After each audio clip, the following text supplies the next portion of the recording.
სვანები ქართველთა ეთნოგრაფიული ჯგუფია. ძირითადად ცხოვრობენ სვანეთში, მესტიისა და ლენტეხის რაიონებში. ასევე ისინი სახლობენ იმერეთში, აფხაზეთში, ქვემო ქართლსა და კახეთში. სვანურ ტომებს წარსულში უზარმაზარი ტერიტორია ეკავათ დიდი კავკასიონის როგორც სამხრეთ კალთებზე, ასევე ჩრდილოეთში.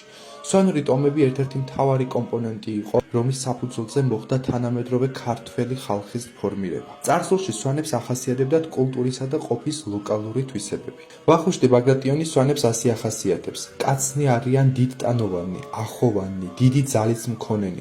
მათ არ უყვართ სიკვდილის ხსენება. ისინი მთაში და ციხესიმაგრეებში არიან ძლიერი მეომრები, ბრძოლაში დაუნდობელნი, უწყალონი. სარწმუნოებით იმერ აფხაზეთის კათალიკოსის სამწყსონი. იციან ქართული, მაგრამ ამასთანავე აქვს საკუთარი ენაც. იაკობ გოგებაშვილი წერს: სვანი ადვილად საცნობია. იგი არ აღგავს იმ მთის ხალხებს, რომლებიც სვანეთის გარშემო ბლომად ცხოვრობენ. პირისახით სვანი მაშინვე მთის ქართველებს მოგაგონებთ, თუშებს, ფშავებსა და ხევსურებს. ტანით წარმოსადეგია და სახის შეხედულება აქვს. სვანის ტანსაცმელი მხოლოდ ცოტათი განსხვავდება მეგრელისა და იმერლის ტანის ამოსისგან.